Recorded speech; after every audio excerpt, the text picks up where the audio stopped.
Buenas, soy Enrique y bienvenidos al cuarto programa de la cuarta temporada de Cesta y Punto. Buenas, yo soy Isabel y vamos a acompañar en este programa con los de siempre, cesta y puntos. ¡Ja, ja, ja! ¡Aquí estamos otra vez! Vamos a ver qué paranoia nos cuentan hoy. Bueno, me parece que este va a ser el último programa, porque nos han traído a un experto en catástrofes mundiales para avisarnos de que el mundo se va a acabar. Lo que seguramente se va a acabar es vuestra participación en este programa. Bueno, vamos a lo importante. Para nosotros es un honor contar con la presencia de un científico de la talla de cómo es el doctor Tarsilo Girona.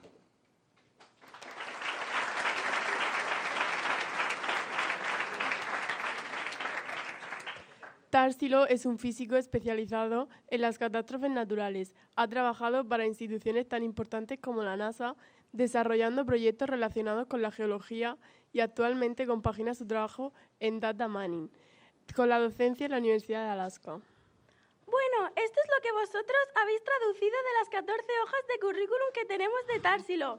Y a saber si hemos acertado en algo. ¡Cállate! Ya que tú no eres la protagonista del programa. Bienvenido, Tarsilo. ¿Nos hemos dejado algo en la presentación? Porque con 14 hojas de currículum y en inglés... Hola a todos. Bueno, primero, antes de nada, muchas gracias por la invitación. Un placer conoceros, Isabel, Enrique, Cesta, Puntos y todos los que estáis aquí. Creo que la habéis hecho la presentación perfecta, habéis dicho el resumen que había que hacer y genial. De nuevo, un placer estar aquí. ¿Conocías el colegio? ¿Habías estado alguna vez? Sí que lo conozco, pero nunca había estado aquí. Sí que recuerdo cuando era un niño pasear por aquí por la entrada, por el paseo que tenéis aquí delante, pero nunca había entrado. Hoy es mi primer día aquí. Bueno, háblanos sobre tus inicios. Ese Tarsilo cuando era pequeño, ¿qué inquietudes tenías? Mis inicios. Pues, a ver, yo soy de Rojales. Rojales está a 20 kilómetros de aquí, más o menos, o alguno menos. Y bueno, yo siempre he sido un niño cuando era niño, siempre era siempre me atraía mucho todo lo que me rodeaba, el tratar de entender el porqué de las cosas, tratar de saber, de comprender el mundo que me rodeaba en general. Cuando algo ocurría, buscar el porqué, buscar la razón. Entender las consecuencias de que hubiese una riada, por ejemplo, o entender las consecuencias básicamente de todo lo que me rodeaba, ¿no? Entonces era un niño que, guiado por esas ganas de saber, siempre tuve esa intención de tratar de estudiar hacia lo que me podía llevar a entender ese tipo de cosas que me rodeaban, ¿no? Yo tuve la suerte de tener una infancia muy feliz aquí, me encantaba irme por el camino del río con mi bicicleta, jugar con mis amigos como todo el mundo y bueno, en general muy bien con mi familia. Mi familia me dio una infancia muy feliz y sí que recuerdo como anécdota, por ejemplo, todos los fines de semana en mi familia solíamos ver películas todos juntos y yo solía ser el que elegía la película en ese sábado, ¿no? En cada sábado. Y casi siempre escogía películas sobre desastres naturales. Vosotros sois muy jóvenes, pero allá en los 90 estaba Twister, en la película de un pueblo llamado Dante's Peak, que es sobre volcanes. A lo mejor alguien habéis oído sobre esa película. Hay otras muchas películas sobre desastres naturales de los años 90 y desde bien pequeño yo siempre, digamos que me inclinaba hacia ese tipo de películas, ese tipo de procesos o de eventos naturales, ¿no? Y eso fue lo que luego me llevó a estudiar lo que estudié. Bueno, pues antes de meternos en el tema científico, nos gustaría preguntarte sobre tus aficiones, qué te gusta hacer. ¿Qué le va a gustar a alguien de la NASA? Estudiar. Bueno, me gusta el deporte, me gusta montar en bici sobre todo, me gusta la naturaleza, me encanta el aire libre, no me gusta el exceso de urbanización que ha habido en la Vega Baja en las últimas décadas, por ejemplo. Me encanta salir a pasear al campo, me encantan los animales, me gusta cuidar de mi entorno, porque creo que el entorno es mi casa, el entorno es la casa de todos, ¿no? Entonces tenemos que cuidar de nuestro medio ambiente. Me encanta leer biografías de científicos. Es una cosa que siempre me gustó, siempre me interesó saber cómo científicos y otras personalidades han llegado a donde han llegado. Y, en fin, me encanta, digamos, ese sería el resumen. Mira, puntos, los científicos han sido niños también. Igual nosotros también podemos llegar a ser grandes científicos y trabajar en la NASA. A ti no te dejarían entrar en la NASA ni para servir un café.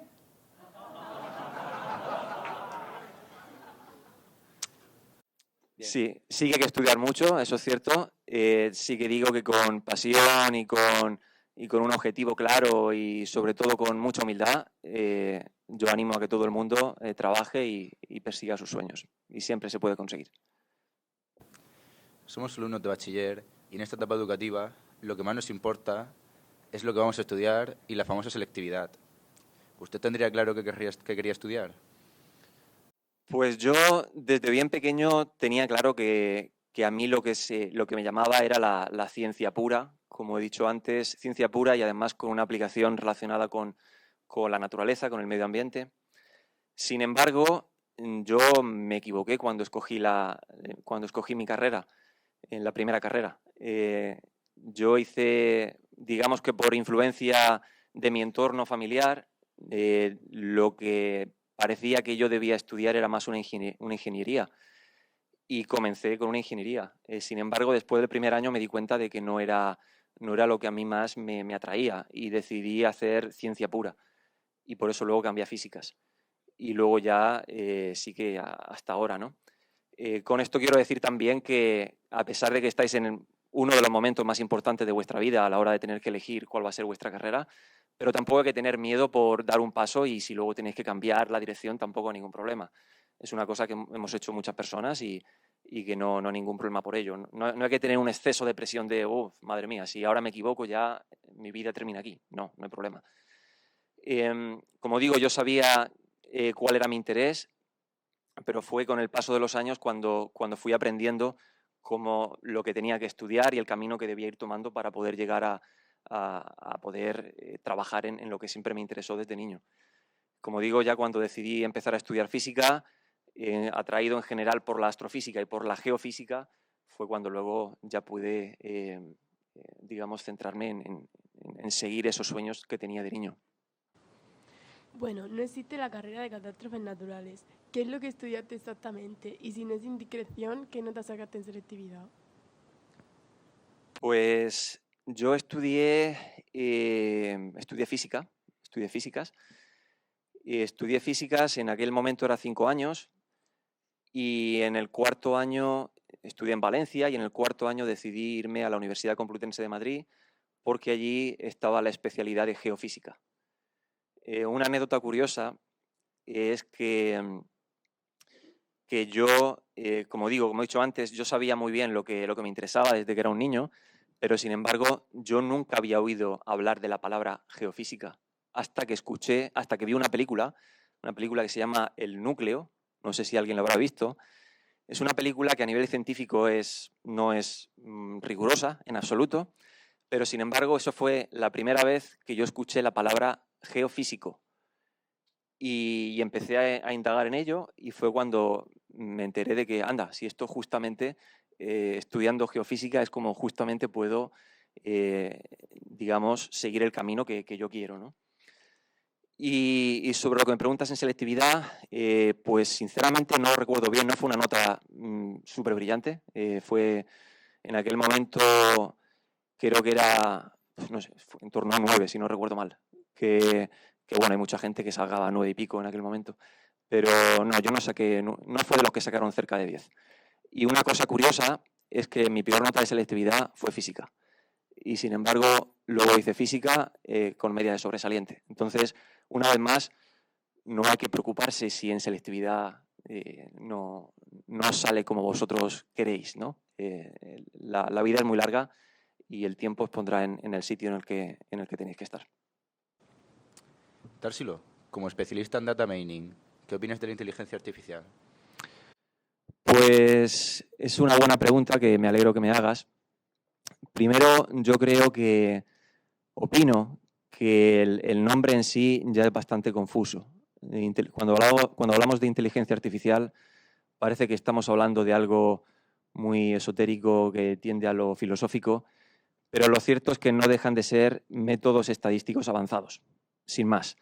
Y con esos métodos estadísticos avanzados somos capaces de poder entender ciertos patrones, no entender ciertos patrones, sino detectar ciertos patrones que luego podemos usar para tratar de predecir cosas en el futuro o para tratar de generar sistemas que de alguna manera hayan aprendido de un conocimiento previo. Pero me gustaría insistir en eso, ¿no? Que la inteligencia artificial no significa que estemos haciendo una máquina que va a reemplazar al ser humano. No se trata de eso. La máquina va a aprender lo que nosotros les enseñamos. Y esa máquina en realidad está aplicando métodos estadísticos avanzados. Y todo lo que hay detrás de los algoritmos que se usan en la inteligencia, según mi opinión, mal llamado inteligencia artificial, todo lo que hay detrás de eso, una vez más, no dejan de ser métodos estadísticos. Contamos con muchos alumnos que están estudiando programación de dispositivos mediante lenguajes como C o Python. Como especialista en data mining, ¿recomiendas a todos los alumnos que estudien esta programación? ¿Le parece interesante? Definitivamente sí. Es una cosa que antes o después la programación la vais a tener que usar y que aplicar si decidís trabajar en ciencia o en ingeniería. En mi caso, trabajando como geofísico, mi trabajo consiste mayormente en desarrollar algoritmos. Por ejemplo, entrando en un caso particular relacionado con mi labor en Alaska, justamente ahora estamos desarrollando nuevos códigos para poder tratar de anticipar erupciones volcánicas. Y todo eso es a través de, en mi caso, usando Python o usando R. En el caso de C, yo lo usé más en el pasado, pero mirando en el futuro es cierto que C cada vez parece que se va usando menos, pero eso es porque Python le está ganando terreno. Pero sí, definitivamente sí. Os animo a todos a que aprendáis lenguaje de programación porque os va a servir en vuestra vida sin ninguna duda. De Rojales a la NASA, ¿cómo fue ese viaje? ¿Cómo acabaste en Estados Unidos? Pues, a ver, intentaré no enrollarme aquí demasiado. Yo me fui de Rojales con 18 años. Me fui a Madrid directamente a estudiar una ingeniería. Como digo, luego ahí cambié de opinión y al siguiente año me fui a Valencia. En Valencia empecé a estudiar físicas, donde estuve 4 años. Después de esos 4 años volví a Madrid a hacer la especialidad en geofísica, donde estuve 2 años acabando la carrera y además también haciendo un máster en geofísica y meteorología. Y luego me salió la oportunidad de hacer mi tesis doctoral en la Universidad Tecnológica de Nanyang, que está en Singapur. Es una universidad que no es muy conocida aquí, pero es una de las mejores universidades del mundo y con esa oportunidad ni me lo pensé. Además, me sentía muy atraído por estudiar o por vivir en el sudeste de Asia y aprender una cultura tan distinta a la de aquí. Y en Singapur estuve viviendo durante 5 años. Y poco antes de terminar mi tesis doctoral me hicieron una oferta para hacer un trabajo postdoctoral, que se llama, una investigación postdoctoral en la Universidad Tecnológica de Georgia, en Atlanta, en Estados Unidos. Estuve 1 año en Atlanta, luego me fui un año a la Universidad de Brown, en Providence, Rhode Island. Brown es una de las universidades de la Ivy League y también pues, con esa oportunidad no dije que no en ningún momento. Y cuando estaba en la Universidad de Brown, escribí un proyecto postdoctoral para trabajar en NASA. El primer proyecto no me lo concedieron. Al siguiente año lo volví a intentar y me lo concedieron al siguiente año. Y con ello me fui a trabajar 3 años al Jet Propulsion Laboratory, que está en California. Es un centro de investigación que pertenece a NASA y al Instituto Tecnológico de California. Y estuve allí trabajando 3 años. Y después de 3 años me hicieron finalmente una oferta para trabajar de profesor en la Universidad de Alaska y ni me lo pensé, porque también, como he dicho al principio, me encanta la naturaleza y vi una oportunidad perfecta para seguir aplicando lo que había ido aprendiendo a lo largo de los años, seguir aplicándolo en la Universidad de Alaska. Nuestro colegio ha implementado el innovador proyecto Erasmus+. Este proyecto consiste en intercambiar experiencias de alumnos y profesores entre los países de la Comunidad Europea. ¿Has participado en algún proyecto de estos? ¿Nos los recomendarías? Pues no he participado en ningún proyecto de los que me comentas. De hecho, como he dicho, toda mi trayectoria la he desarrollado no solamente fuera de España, sino fuera de Europa. Todo en el sudeste de Asia y en América. Entonces, todos mis proyectos ahora mismo son proyectos en Estados Unidos. Sí que es cierto que justo ahora estoy como colaborador en un proyecto europeo que le han concedido a una investigadora postdoctoral que va a venir a trabajar conmigo allá a Alaska, un proyecto Marie Curie que se llama. Y bueno, esa es mi experiencia con proyectos europeos. Sí que puedo decir que todo lo que sea internacionalizar, todo lo que estéis haciendo en el colegio, digamos que integrar las actividades del colegio con las actividades europeas va a ser algo muy beneficioso, va a abrir muchas puertas seguro a todos los estudiantes de aquí y además intuyo que facilitará el intercambio quizá en algún futuro entre estudiantes. No sé si ese es el objetivo del programa, pero por supuesto todo eso es positivo y animo a que sigáis con ello. Lo que sí que está claro es que nadie llega a tener la formación académica que tiene usted sin amar la lectura. ¿Lee mucho? ¿Qué tipo de libro le gusta leer? ¿Recomendarías alguno? Pues sí que leo mucho, como he comentado al principio, aparte de los artículos científicos, que como cualquier científico tenemos que leer mucha literatura científica, me gustan las novelas de aventuras, desde siempre, desde que era un niño, y en particular quizá libros quizá menos leídos, pero como comenté al principio de la charla, me gusta mucho leer biografías de las personas, porque a mí siempre me gusta ver cuál es el aspecto personal que hay detrás de un científico, de un político, de un filósofo, y es algo que a mí siempre me ha llamado la atención. Un libro de los que he leído recientemente, pues la biografía de Stephen Hawking, por ejemplo, a mí personalmente me impactó mucho. Digamos que es un libro de los que recomendaría leer. Yo lo único que leo son cómics y las miniaturas de YouTube. Está claro que con tu nivel de cultura no vas a llegar a la NASA. ¿Nos podrían dejar algún libro para culturizarnos en el sofá ese donde nos dejan arrumbados cuando acaba el programa? Nuestro colegio cuenta con proyectos que fomentan la lectura, entre ellos El Padrino Lector, donde alumnos de bachiller recomiendan libros a niños pequeños. Vamos a hablar con la representante del grupo de mejora para el fomento de la lectura, doña María Ángeles Vicente Gamuz, para que nos cuente cosas acerca del proyecto y nos recomiende algún libro. Dentro sección.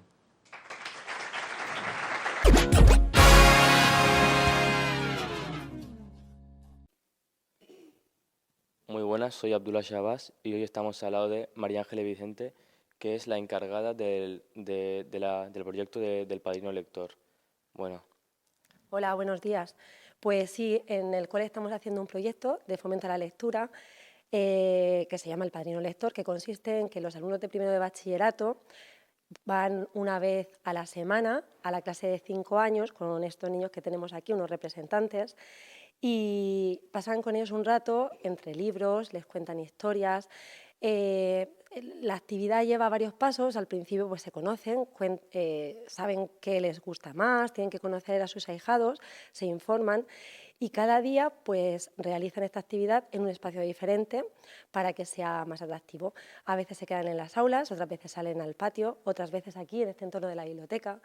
Eligen los libros que a los niños les gusta y pasan un rato con ellos pues contándoles las historias preferidas de cada niño. Esta semana tendremos la clausura de esta actividad que ha durado 5 sesiones, un mes y algo.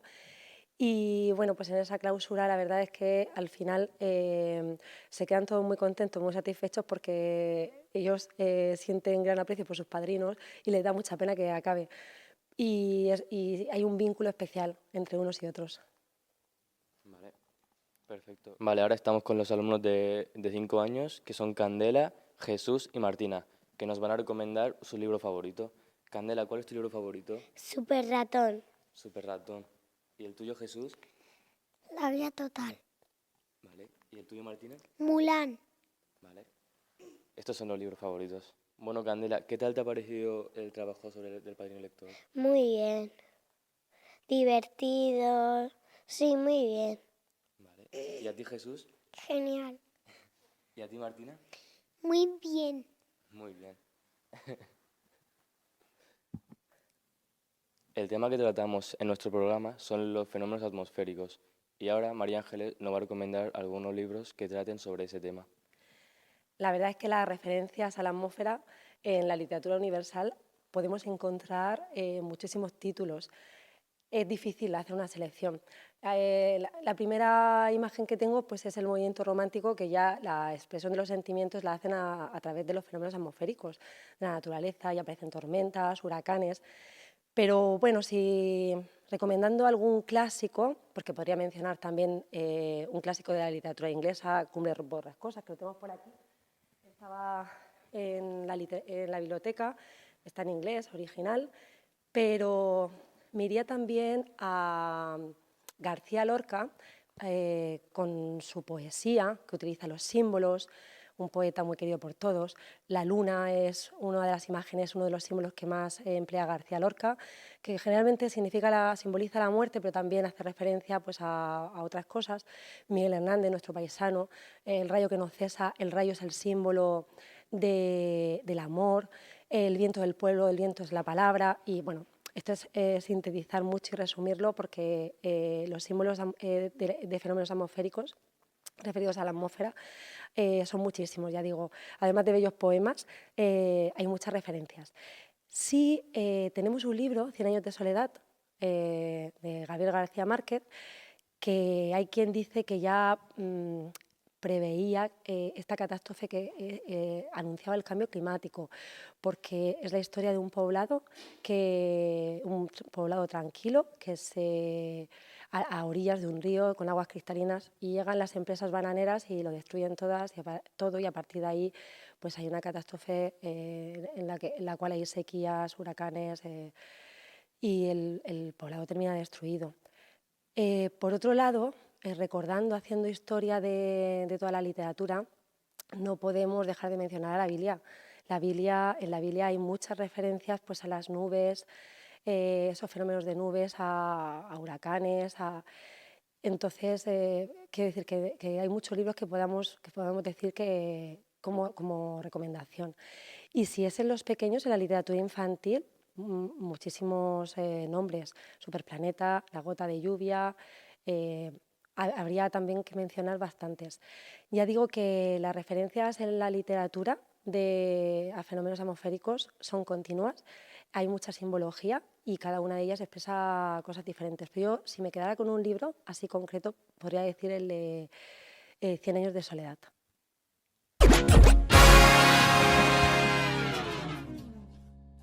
Bueno, ahora llega el momento más serio del programa. Al contar con la presencia de un experto en desastres naturales, queríamos hacerle algunas preguntas. Por ejemplo... Tarsilo, sin paños calientes, ¿cómo nos vamos a extinguir? ¿Nos caerá un asteroide? ¿La luna se alejará lo suficiente para perder la gravedad? ¿El sol explotará? ¿Nos devorará una galaxia? ¿Habrá un códiceps que acabe con nosotros como en The Last of Us? ¿Cómo crees que será el final de la Tierra? Venga, Tarsilo, dime cuánto va a durar la agonía de aguantar a Cesta. A ver, esa es la pregunta del $1.000.000. No tengo una respuesta para esa pregunta. Sí que puedo decir, me ha recordado una anécdota cuando estaba estudiando física, en la asignatura de física en general, creo que fue en primero de carrera. Tuve un profesor, Vicente Bento, que decía que le daba mucha pena que se iba a perder el que, según él, iba a ser el momento más interesante de la historia del planeta, que iba a ser cuando el Sol, como una estrella que es, llegue el momento en el que se va a expandir y eventualmente absorberá la Tierra, ¿no? Y él decía, bueno, me voy a perder ese momento en el que el Sol se coma la Tierra, ¿no? A ver, las cosas que has descrito son cosas que antes o después van a pasar, son eventos propios de la evolución de un sistema estelar, propios de la evolución del universo, y que son cosas que están ahí, que sabemos que antes o después pasarán. ¿Cómo lo vamos a extinguir? No lo sé, eso habrá que verlo. El mundo es muy grande. Nosotros nos vamos a centrar en los desastres que podemos sufrir en la Vega Baja. Viviendo donde vivimos, no podemos dejar de pensar en La Falla, y no tiene nada que ver con las fallas de Valencia. La Vega Baja está situada en una zona sísmica.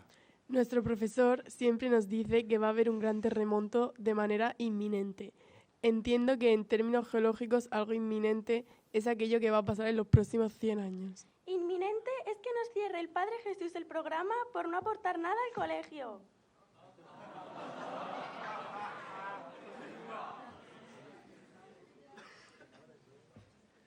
Pues, a ver, sí, como bien habéis dicho, estamos en una zona altamente sísmica para lo que son los estándares de la península ibérica.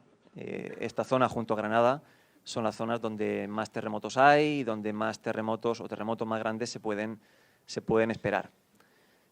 Sin embargo, es cierto que comparado con otras zonas del mundo, como por ejemplo cuando yo vivía en California o con la parte del sur de Alaska, esta zona es una zona de risa, sísmicamente hablando, comparado con esas otras zonas. Aquí tenemos experiencia en el pasado de grandes terremotos. Y entonces, claro, eso no es una cosa de si va a ocurrir o no va a ocurrir, eso es algo que va a ocurrir seguro. La pregunta es el cuándo y de qué magnitud, ¿no? Y exactamente la localización. Esas son cosas que a día de hoy no se pueden anticipar. Anticipar un terremoto es otra de las grandes preguntas que faltan por responder en ciencia. No tenemos una respuesta clara en este momento. Hay ciertas señales, en ciertos lugares del mundo hay ciertas señales que pueden indicar que vaya a haber un terremoto, pero ese tipo de señales que se ven en ciertas partes del mundo no significa que se puedan aplicar para otros lugares. Entonces, como digo, es una cosa que a día de hoy no lo podemos anticipar. Hay que estar preparados. Yo siempre digo que nunca hay que asustarse, pero sí que hay que estar preparado. Y una anécdota que también me gusta contar, yo cuando fui a vivir a California, una de las cosas que nos enseñaron allí fue que es conveniente que toda persona tenga su kit de emergencia en casa. Un kit de emergencia que consiste en tener lo básico para que cuando ocurra un terremoto que no permita que haya una asistencia para una gran cantidad de población alrededor tuya, para tener lo básico para poder aguantar 2 o 3 días hasta que llegue la asistencia. Eso, por desgracia, que yo sepa, aquí en la Vega Baja no se comunica, no se enseñan ese tipo de cosas tan sencillas, pero que luego a la hora de la verdad pues pueden salvar vidas.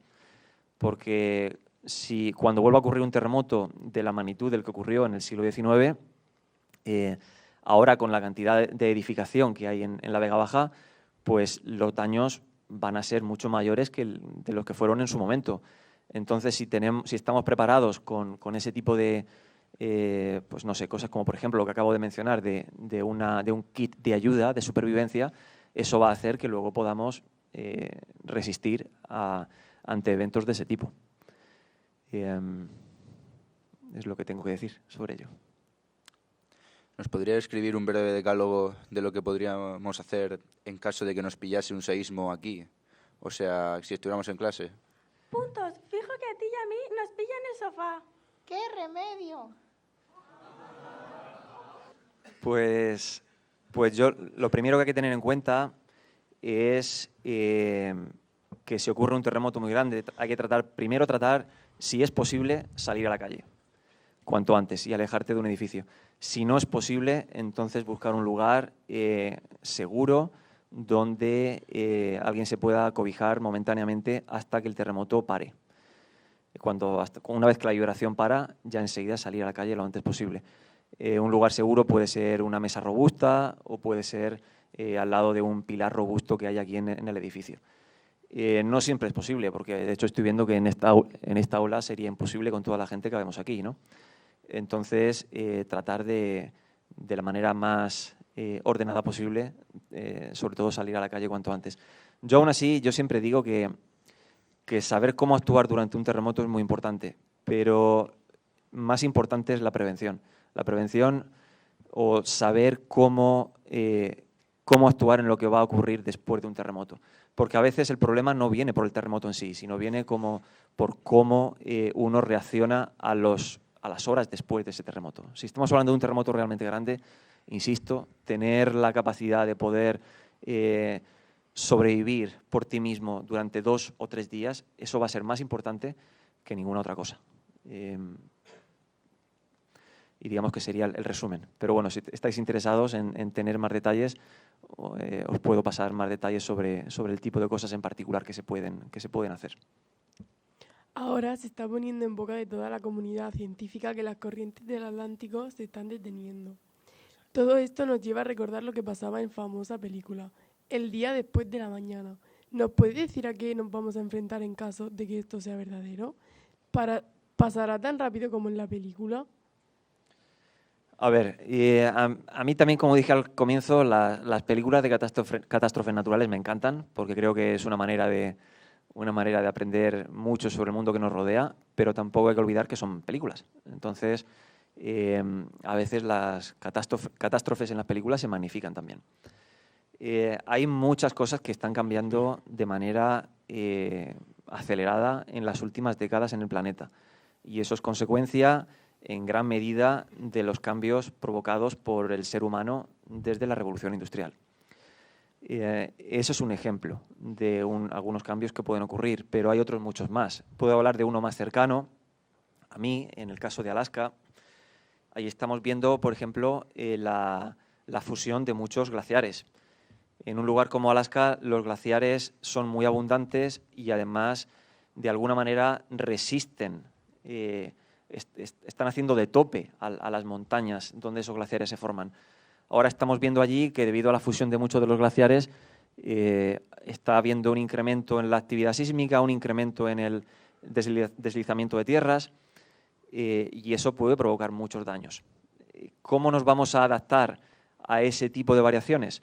Pues está por ver, porque a pesar de que el ser humano tiene una capacidad de adaptación enorme, pero es cierto que estamos hablando de cambios inmensos en un periodo de tiempo muy corto. Y ahí es donde llega la gran dificultad. La gran dificultad porque, a pesar de que sabemos que muchos cambios están por venir, que están ocurriendo ya y que están por venir, pero no sabemos a ciencia cierta muchas de las cosas con las que nos vamos a encontrar. Y con ello tendremos que ir aprendiendo sobre la marcha. Y tendremos que ir adaptándonos sobre la marcha según vayamos viendo. Como digo, el caso de las películas, sí, son cosas muy interesantes, pero luego habrá que ir viendo hasta qué punto nos enfrentamos a cosas tan catastrofistas como se dicen en las películas o como no. Y ya se irá viendo. Buenas, soy Adrián Pastor y hoy nos encontramos con don Pedro, experto de meteorihuela, que queríamos preguntarle, Pedro, ¿cómo nos afectan las corrientes marinas y qué pasaría si estas se pararan? Hola, buenos días.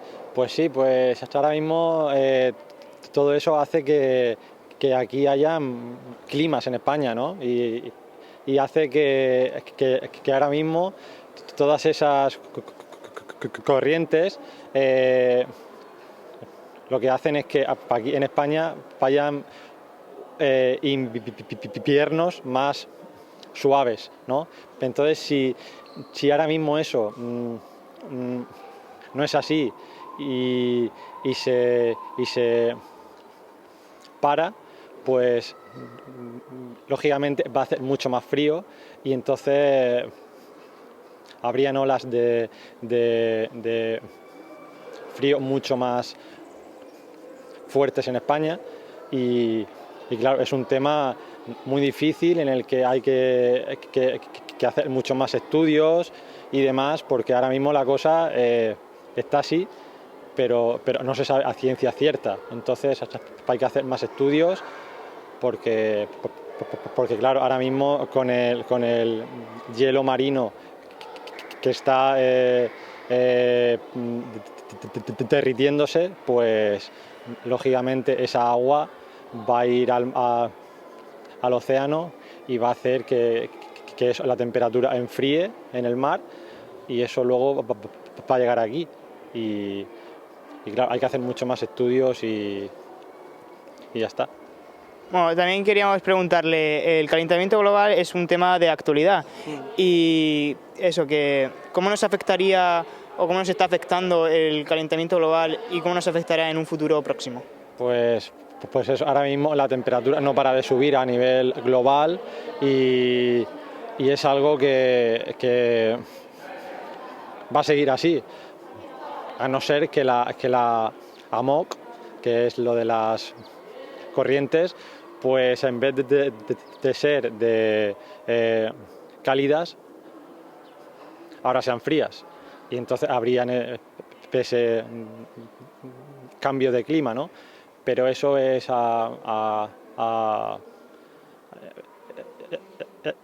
es a un plazo muy largo y entonces no se sabe a ciencia cierta y hay que hacer estudios y más estudios, porque ahora mismo eso está ahora mismo en prensa y tal, pero yo no lo veo ahora mismo como algo cierto, ¿no? Entonces hay que hacer muchos estudios para ver eso luego lo que repercute a nivel España y a nivel Europa, claro. ¿Qué ha sido eso? Ni idea, yo con tal de que podamos pasar un verano fresco en la Vega Baja, que se paren todas las corrientes del mundo. ¿Y lo bueno que sería para el mundo que te parases tú?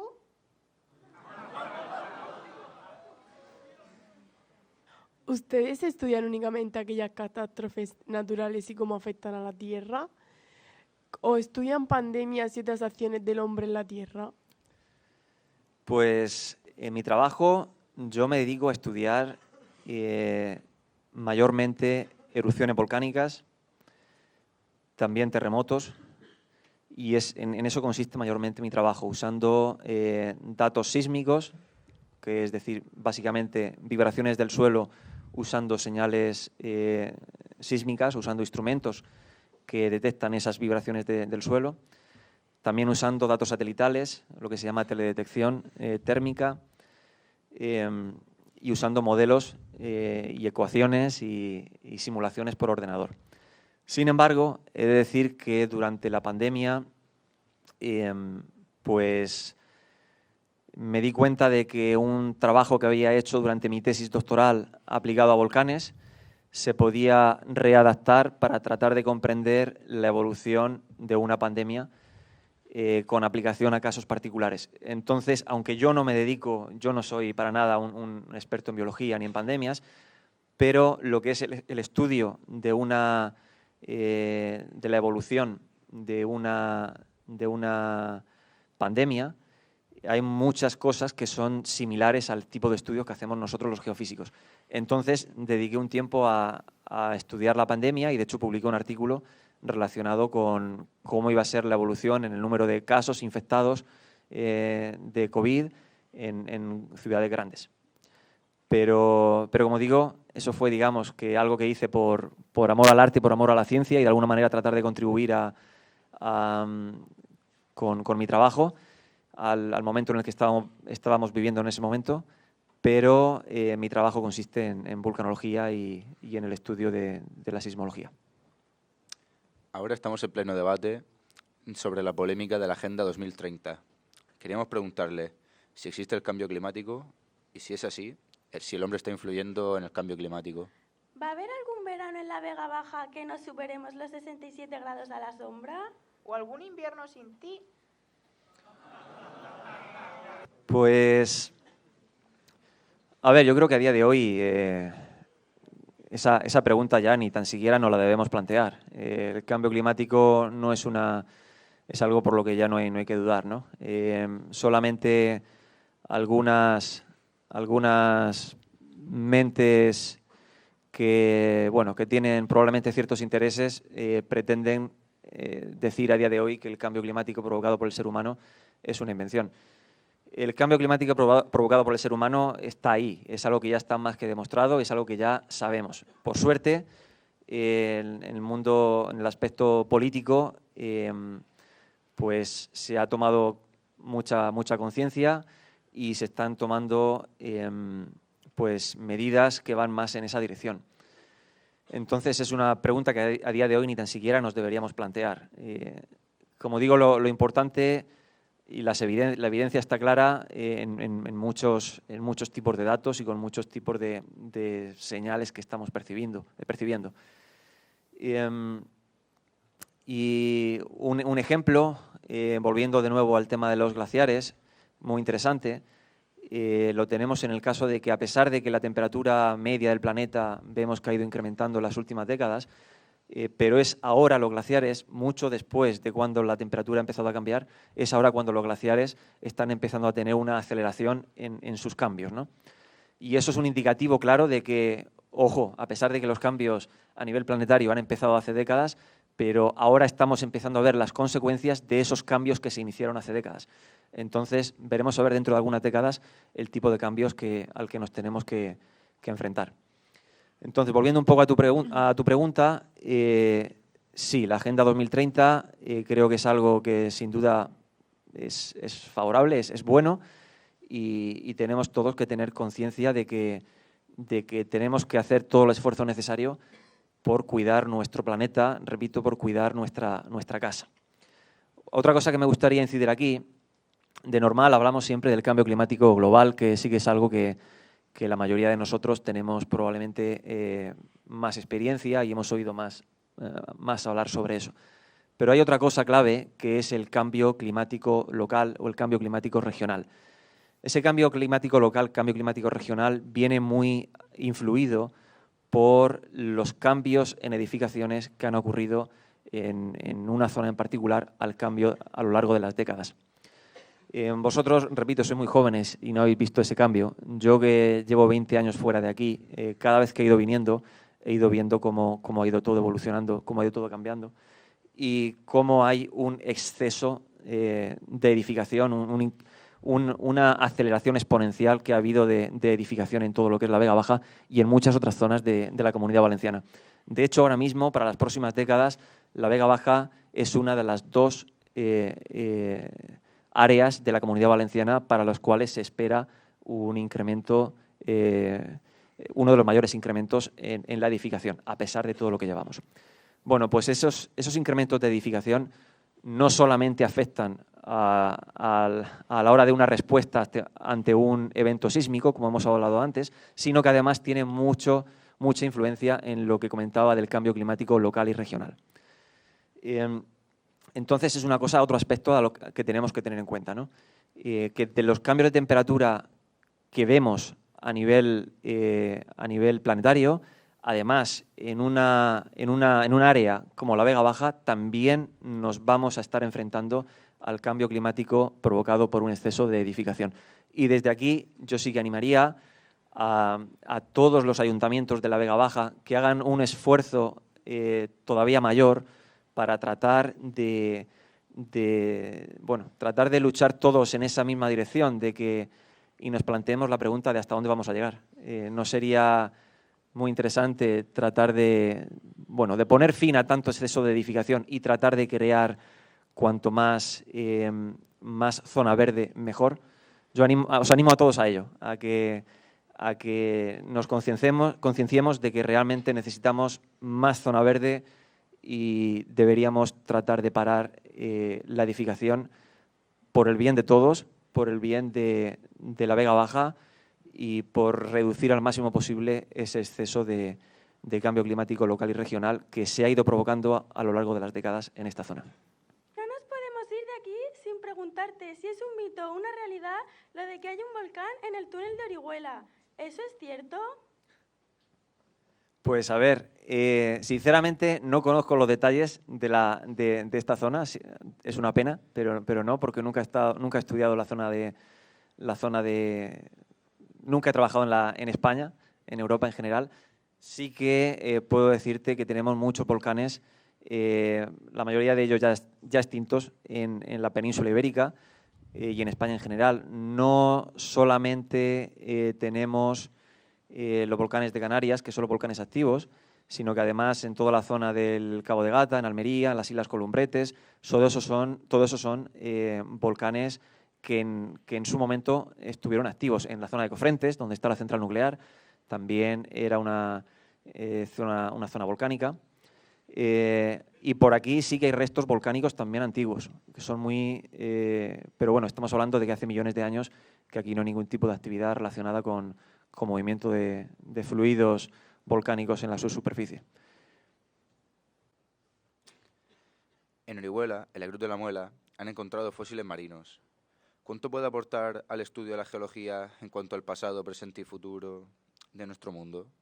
¿Cómo va a haber fósiles en en la cruz de la muela si no crecen ni los cactus?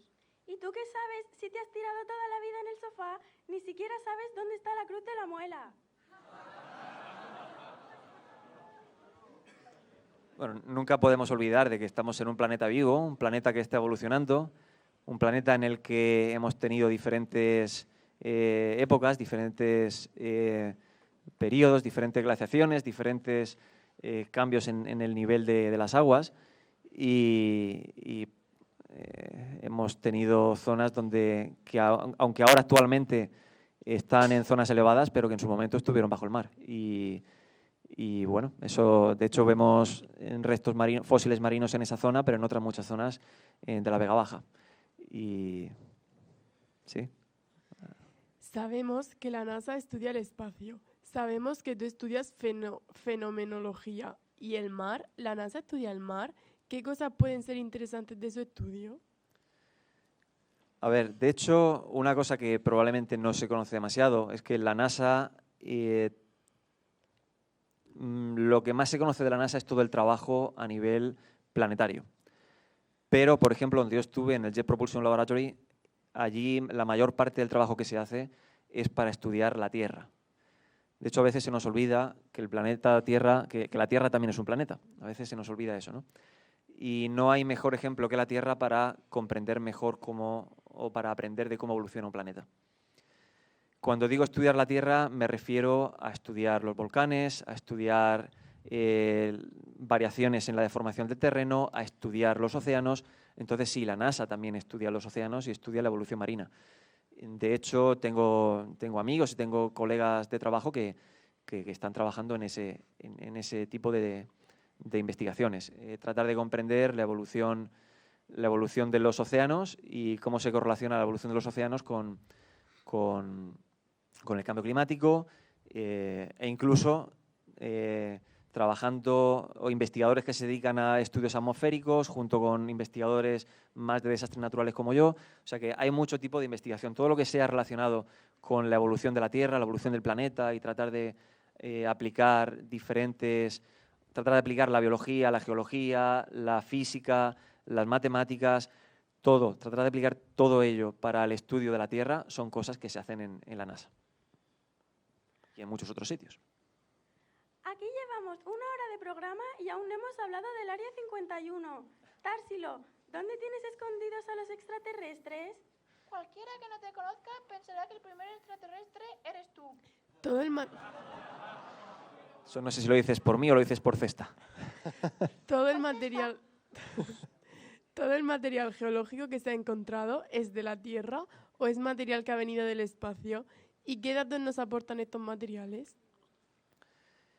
Pues, a ver, todos los materiales que se tienen, que provienen del espacio en forma de meteoritos o incluso que se han recogido en la Luna cuando se fue en su momento, todo aporta información sobre la evolución de un cuerpo, sea la Luna, sea la Tierra, o sea otro tipo de cuerpo celeste. Estamos siempre hablando de información química mayormente, o información geoquímica. Luego, cómo pasar de esa información geoquímica a la evolución geológica o a la evolución que ha tenido ese cuerpo, estamos hablando en el que hay que poner ciertas hipótesis o tratar de usando ciertas teorías o ciertos modelos matemáticos, tratar de comprender cómo se adaptan esos modelos a ese tipo de datos. Entonces sí, es muy relevante, es muy importante, pero no es lo único de lo que se puede disponer. De hecho, por ejemplo, uno de los objetivos ahora de en el futuro seguir yendo a la Luna y seguir yendo a Marte es no solamente para recoger muestras para hacer el estudio geológico, sino además también instalar instrumentos para hacer el estudio geofísico en general, para estudiar, por ejemplo, esas variaciones o esas vibraciones del terreno. Uno puede aprender mucho a partir de las vibraciones del terreno sobre cómo es la estructura interna de un cuerpo planetario. Entonces, sí, todo lo que podamos aprender, que podamos extraer de muestras es muy relevante desde el punto de vista geológico, pero si de verdad queremos tener un conocimiento completo de la evolución, debemos combinar ese estudio geológico con otro tipo de estudios geoquímicos y geofísicos. ¿Cuál es tu opinión sobre la vida extraterrestre? ¿Tenemos alguna prueba fehaciente de que hay? No. Así de claro lo digo. Yo no soy consciente de ninguna prueba más allá de lo que es lo novelesco, todo lo relacionado con el Área 51. Sí que puedo decir anécdotas que quizá de alguna manera alimentan ese tipo de historias que a mí todos son muy interesantes, pero que no podemos olvidar que no dejan de ser pues historias para vender espacio en YouTube. Una anécdota interesante, como comentaba, cuando estaba trabajando allí en NASA, en el Jet Propulsion Laboratory, nos invitaron a varias personas a asistir a reuniones regulares, reuniones semanales o quincenales que tenían los diferentes expertos que estaban trabajando en Marte para decidir la diferente trayectoria que el rover que actualmente en Marte iba a llevar para el estudio de la superficie de Marte. Entonces, aunque yo no me dedico a eso, nos invitaron a unos cuantos a asistir y lo primero que dijeron fue, en la reunión había gente también conectada en vía online y lo primero que dijeron fue, bueno, cuidado que aquí tenemos extranjeros, así que cuidado con la información que compartís. Entonces, claro, eso fue como muy, muy interesante, ¿no? Bueno, ¿qué estarán ocultando? ¿Qué? Pero no, todo lo que ocultan era todo relacionado con la tecnología y demás. Al ser extranjero, pues hay cierta tecnología que no comparten conmigo y con gente como yo, ¿no?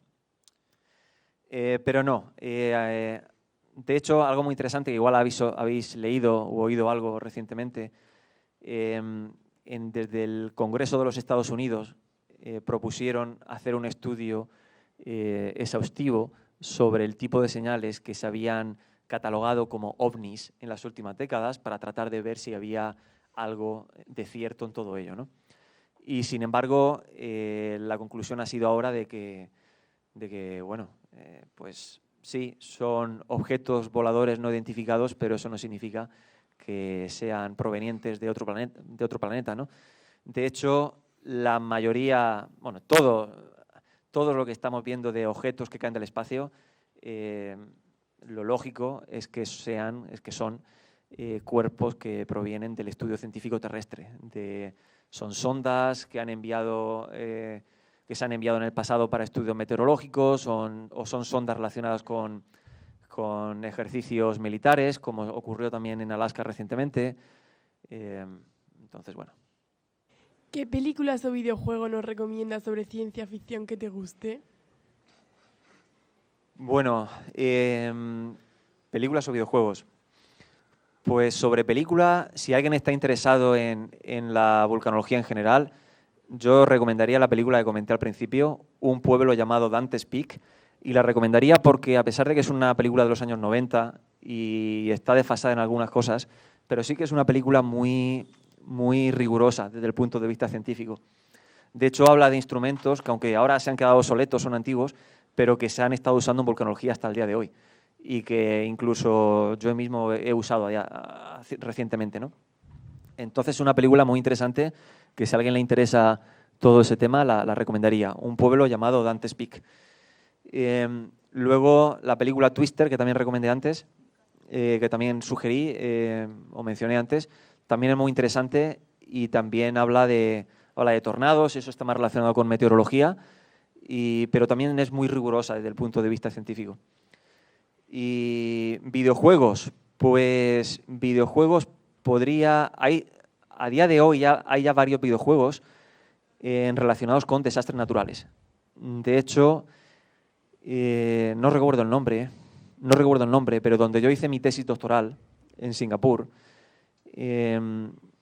yo además de estar en la universidad también estaba en el Earth Observatory of Singapore, el observatorio de la Tierra de Singapur, y ahí desarrollaron un juego para niños y adolescentes que consistía en cómo escaparse de desastres naturales. Por ejemplo, tienes una erupción volcánica y tipos de juego tipo arcade, que no sé si sabéis a qué me estoy refiriendo. Tenéis una pantalla y el personaje tiene que pegar saltos, tiene que subir, bajar, lo que sea.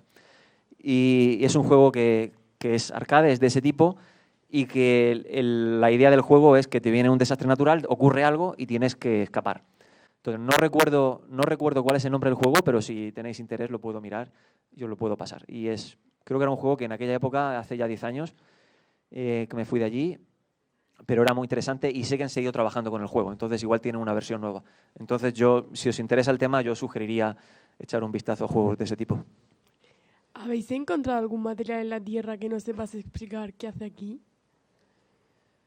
Bueno, yo a día de hoy no soy consciente de un material que no se haya... Sí que es cierto que hay materiales más antiguos, menos antiguos, pero a día de hoy o bien ha venido de otro planeta por mediación de un meteorito, o bien se ha ido formando por procesos metamórficos con la historia y la evolución de la Tierra. Entonces, lo que es una idea conceptual de la evolución general de los materiales y cómo se forman esos materiales, sí que se tiene. Bueno, ahora que ya hemos pasado la parte seria de la entrevista, vamos a hacer un pequeño juego de preguntas para ti. 10 cosas que no sabías de la NASA. El tag de la NASA. Estos son muchas preguntas con respuestas cortas y concisas. ¿Qué significan las siglas de la NASA? ¿Qué significan las qué, perdona? Las siglas de la NASA. National Aeronautics and Space Administration. ¿Existen los agentes secretos? Si dice que existen, ya no son secretos.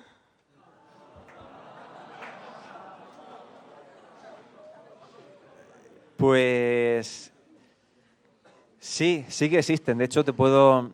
Pero no trabajando en NASA en sí. NASA, de hecho, es una organización pública que trata de ser sumamente transparente, porque toda la ciencia que se hace, que se genera, toda la tecnología que se desarrolla, está toda financiada por financiación pública. Entonces, de hecho, NASA es una de las instituciones más transparentes en las que yo he estado.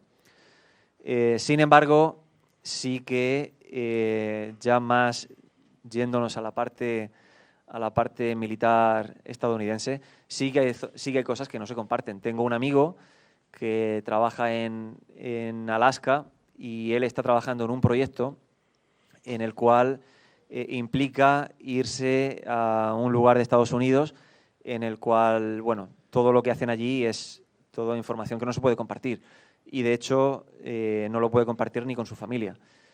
Yo también estaba implicado en un proyecto que consistía en el estudio geofísico para tratar de comprender cómo sería el tipo de señales que se percibiría en Alaska de drones que viniesen de Rusia. Sin embargo, yo me estaba encargando de la parte del estudio geofísico, pero todo lo que era la parte de estudio militar a mí me sacaban fuera porque, de nuevo, al ser extranjero, a mí no me permitían saber ni tener detalles de ese tipo de trabajo. Entonces sí que existe mucho tabú en muchas de estas cosas, pero ya no relacionada con la NASA en sí, sino más allá, yéndote a lo que es el campo militar. ¿Qué esconde el Área 51? No lo sé, no he estado allí. También es todo de asuntos militares que, repito, que yo al ser extranjero conmigo tampoco se comparten esas cosas. Pero a mí me encantaría que hubiese algún extraterrestre, pero me temo que no lo hay. ¿Dónde tienen guardados los gremlins? Pues a lo mejor en el Área 51, no lo sé. No lo sé. Trataré de preguntar y te informo. La NASA, aparte de ser una institución, era una consola que imitaba a la popular NES de Nintendo. ¿Verdadero o falso? No tengo ni idea de eso. ¿La NASA tiene guardado algún objeto cuya exposición pueda cambiar al mundo, como si fuera algún objeto de la película Indiana Jones? La NASA tiene objetos muy interesantes, como el primer trozo de piedra lunar, que de hecho lo tienen expuesto allí en un museo, que lo tienen en el Jet Propulsion Laboratory. Yo diría que lo más interesante que tiene la NASA es la gran cantidad de datos que se han ido recogiendo en las últimas décadas con diferentes satélites y diferentes instrumentación que se ha puesto en naves espaciales. Y eso diría que es uno de las grandes cosas que tiene la NASA. Aún así, repito, la NASA todo lo que tiene, por lo menos lo que es usable para la población, es abierto, es abierto al público para todo el mundo. Pero algún objeto que pueda cambiar el mundo, bueno, pues a lo mejor lo tienen como tabú y yo tampoco lo conozco. Pero repito, la NASA es un sitio muy abierto, muy de compartir toda la información que se tenga. Entonces yo creo que si eso existiera, después de la gente que yo conozco allí y después de las diferentes cosas que yo he hecho y sigo haciendo allí, creo que lo sabría. Pero no lo sé. No estoy al tanto de ello. ¿Qué opinas de las teorías conspiranoicas sobre el alucinaje? ¿Sobre la qué, perdón? El alucinaje. Bueno, eso forma parte también del folclore y de hecho está muy bien para seguir vendiendo libros y vendiendo tiempo en espacios de televisión y repito, es muy interesante, pero bueno, no deja de ser más que eso, ¿no? Parte de esa cultura del entretenimiento. ¿Hay alguna conspiración histórica que encuentres especialmente intrigante? Conspiración histórica que encuentre intrigante. Uf, pues ahora mismo no sé qué decirte. Me pillas que no sé qué decirte. A ver, yo es que soy una persona muy que me rijo por la razón. Y las cosas que se van más allá de la razón, repito, me entretienen mucho, pero ya cuando entra lo que es parte de entretenimiento, se distingue mucho lo que es el entretenimiento de lo que es la parte científica. Entonces, que me intriguen, bueno, que me entretengan muchas, pero que me intriguen, sinceramente, no sé qué decirte. ¿Qué opinas del terraplanismo? Que a día de hoy no tiene ningún sentido. ¿Quiénes son los Men in Black? ¿Perdón? ¿Quiénes son los Men in Black? Pues son personajes de televisión muy interesantes que me encantaría que existieran en la realidad porque habrían visto cosas que realmente me encantaría ver a mí también. Bueno, hasta aquí el intrigante tag de la NASA. Ahora, Tarsilo, nuestro público va a hacerte unas preguntas para saber y conocer un poco más. Vamos con las preguntas del público.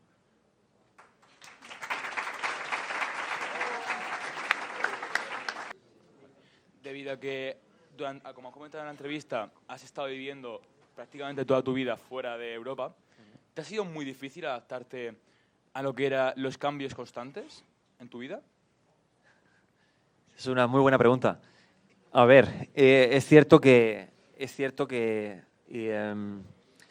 adaptarse a los cambios a veces puede ser duro, ¿no? Y tiene que gustarte.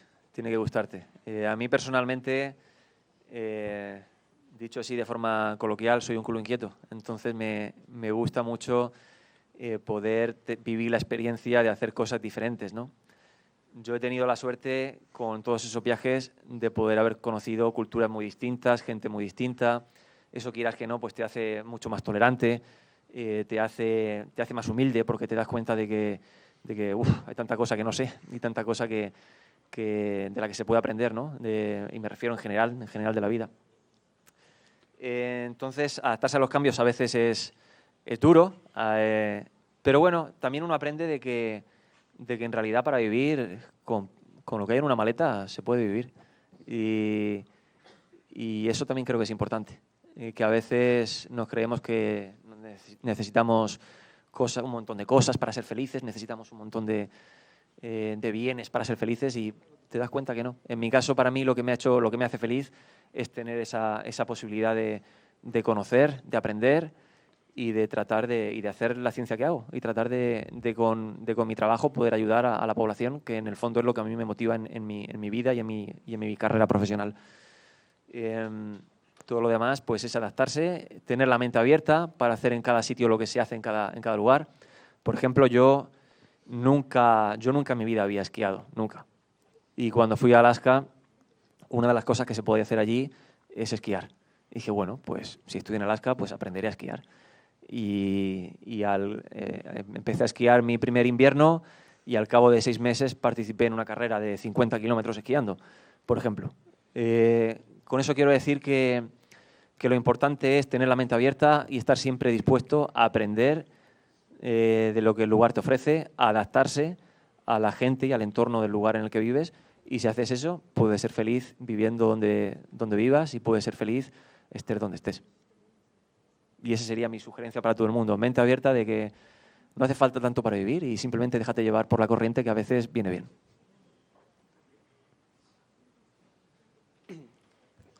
Como has dicho que te gustan muchas biografías, ¿has visto Oppenheimer? ¿Y qué opinas sobre la fusión y fisión nuclear?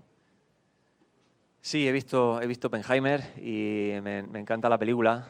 ¿Qué opino sobre la energía nuclear en general? Bueno, a ver, la fusión es el gran sueño que ha tenido la física nuclear desde hace décadas. No quiero entrar en ningún tipo de polémica. Tampoco me considero un experto para poder yo hablar de física nuclear, ¿no? Sí que es cierto que, teniendo en cuenta el tipo de residuos que deja la energía nuclear, residuos de los que nos tenemos que deshacer, pero que deshacerse de una manera, digamos, sostenible es imposible, simplemente hay que enterrarlo y dejarlo enterrado durante milenios, ¿no? Entonces, a pesar de que es cierto que somos mucha gente que necesitamos energía y por tanto la energía nuclear en general pues es una fuente de energía que está ahí y que nos va a permitir tener mucha energía en el futuro, pero sí que creo que los problemas con los residuos debería hacer plantearnos que quizás debemos seguir pensando en otro tipo de energía donde no dejemos esos residuos para las generaciones futuras. Un poco más específicamente en cuanto a tu pregunta, fusión y fisión. Pues sí, como digo, la fusión sería ideal, tener ya la fusión nuclear desarrollada de una manera controlada, que claro, yo hace mucho que estudiaba aquello, ¿no? Pero que según tengo entendido el problema sigue ahí, ¿no? Que tener una fusión nuclear de manera controlada que nos permita extraer toda esa energía sin que pueda provocar una catástrofe, pues a día de hoy seguimos sin encontrar esa solución. Por eso, insisto, desde mi punto de vista, y más como un medioambientalista que me considero, yo soy partidario de seguir invirtiendo en lo que es el estudio de todo lo que son energías de otro tipo, energías limpias de una manera más eficiente, energías que sean eficientes y limpias. ¿Qué te inspiró irte a Estados Unidos para estudiar en la NASA? ¿Qué me inspiró? Bueno, ha sido siempre un sueño de niño. Yo siempre he querido, cuando era un crío, yo quería trabajar en la NASA. Un poco no sabía para qué. Yo solo sabía que quería trabajar en la NASA, ¿no? Sin embargo, bueno, luego al cabo según mi carrera fue evolucionando, fue cuando encontré la manera de poder hacerlo, ¿no? Pero lo que me inspiró fue, ya entrado en mi carrera profesional, lo que me inspiró fue ver que trabajar en NASA me permitía poder aprender nuevas técnicas, nuevas metodologías, nuevos enfoques, diferentes formas de pensar, diferentes formas de hacer ciencia, y eso fue lo que me atrajo para tratar de complementar mi formación y de complementar mi trabajo. Una vez que yo ya iba trabajando en vulcanología y en geofísica en general, meterme de lleno en trabajar en NASA para aprender aprender a trabajar con datos satelitales fue una de las cosas que me atrajo. Si supierais que la Tierra se va a extinguir, ¿no lo diríais o lo ocultaríais para que no cunda el pánico? A ver, esa es una buena pregunta. Es una buena pregunta. Te voy a contestar con algo más relacionado con mi trabajo, porque al final el debate interno es el mismo siempre. Cuando va a ocurrir una catástrofe natural, ¿cuál es el momento de avisar o no ante esa catástrofe? En mi caso, como he dicho antes, yo tengo más experiencia en el caso de la geofísica, en particular en el caso de la vulcanología y el contacto con la población cuando va a ocurrir una erupción volcánica. Pues es un tema que ya se acerca, está entre la interacción entre lo que es lo científico y lo que es lo político, lo que es la política. Hay que tener en cuenta que llegar a un lugar y decir va a ocurrir un terremoto mañana, como científico, eso no es eficiente. Eso no es eficiente porque en un lugar hiperpoblado como la Vega Baja puede provocar más daños escapar todos juntos, o tratar de escapar todos por las carreteras, mucho más que simplemente buscar un lugar seguro donde en la zona en la que va a ocurrir el terremoto, ¿no? Entonces, eso es importante tenerlo en cuenta. Y una vez que los comités científicos hablan con los políticos y hablan con las personas que están al cargo de evacuar a la población, el momento ese de decidir cuándo eso va a ocurrir, repito, es el momento clave. Por eso siempre es importante, ante desastres naturales o catástrofes naturales, siempre es importante seguir los medios oficiales. Porque aquí tenemos poca experiencia en eso, pero en otras zonas del mundo tienen muchísima experiencia en el que por no seguir las fuentes oficiales, al final hay gente que evacúa sin necesidad de hacerlo y eso al final trae más problemas que soluciones. Yendo a tu pregunta concreta de si avisaría de que va a ocurrir el fin del mundo, probablemente cuando yo lo supiera, probablemente ya lo sabríamos todos. Con eso quiero decir que el fin del mundo no va a llegar de la noche a la mañana sin saberlo, sin señales previas. Veríamos muchas señales previas que están sugiriendo que algo está pasando. Entonces diría, no hay que preocuparse, que cuando eso vaya a llegar lo veremos. Eso sí, hay que ocuparse. Y ocuparse significa prevención, como dije antes. No prevención ante el fin del mundo, que por suerte creo que estamos muy lejos de eso, pero sí que prevención ante otro tipo de desastres que podemos tener, que sí que son mucho más reales, mucho más tangibles, que de nuevo en el caso de la Vega Baja sería el caso de un terremoto.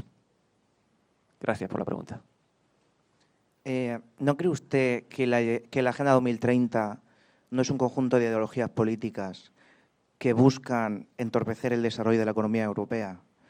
Cuando, por ejemplo, otras potencias mundiales como China o países africanos o, por ejemplo, la India, no poseen ningún tipo de regulación medioambiental. Le pongo dos ejemplos. Por ejemplo, en Europa se ha prohibido para 2050 los coches térmicos. Y en China, que es el país que más contamina, y eso son estadísticas, no hay ningún tipo de legislación en este ambiente.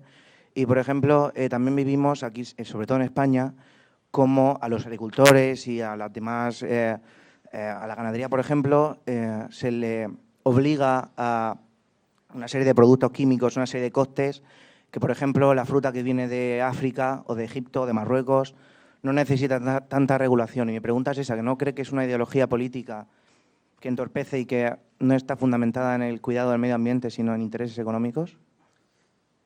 A ver, yo no voy a ser quien defienda la clase política, sea de donde sea, mayormente porque yo considero que al final, por desgracia, los intereses...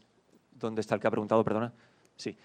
Considero que, por desgracia, los intereses económicos siempre priman sobre los intereses medioambientales, que es lo que a mí personalmente me mueve. Intereses medioambientales y, al mismo tiempo, intereses por el bien comunitario.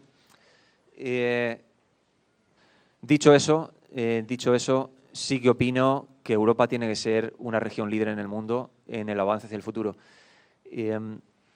Es cierto que en países subdesarrollados son los que ahora están contaminando. Y cuando uno escucha la justificación que dan, en el fondo entiendo lo que dicen. La justificación que dan es que, bueno, cuando Europa se desarrolló décadas atrás, nadie les impuso ningún tipo de legislación medioambiental y, por tanto, os pudisteis desarrollar de una manera apropiada. Nosotros ahora queremos hacer lo mismo, ¿no? Esa es la motivación o la justificación que ellos nos dan. Yo entiendo la justificación porque es cierta. No podemos ser hipócritas nosotros mismos, los europeos, ¿no? No debemos ser hipócritas porque ahora nos movemos mucho por el boom verde, pero es cierto que décadas atrás nos daba completamente igual. De nuevo, los intereses económicos primaban sobre el resto. Entonces, como ves, estoy criticando todo lo que se ha hecho y todo lo que se está haciendo por todos lados, ¿no? Sí que opino, de nuevo, que Europa debe ser un continente líder, y líder de verdad, líder hacia un cambio que se acerque lo máximo posible a un bienestar comunitario, acercándonos más al medio ambiente, acercándonos todo lo posible. Esa sería mi respuesta. ¿Que hay intereses? Por supuesto que los hay. Por supuesto que los hay.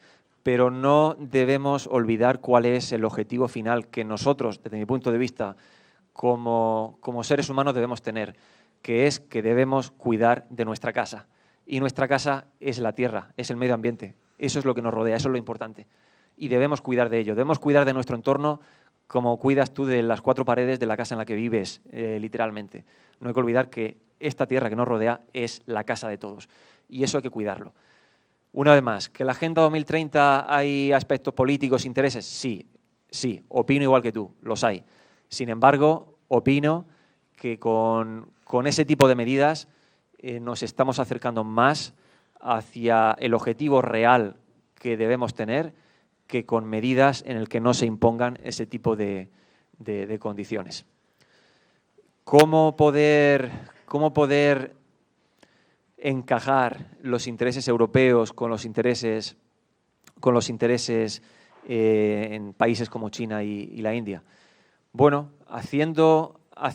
usando la Agenda 2030 para reconvertir nuestra sociedad en una sociedad lo más limpia posible y líder a nivel mundial en todos los aspectos. Ese es mi punto de vista. Desgraciadamente hemos llegado al final del programa y es hora de despedirnos. Muchísimas gracias por habernos acompañado en este increíble programa. Ha sido un placer. Muchas gracias a vosotros.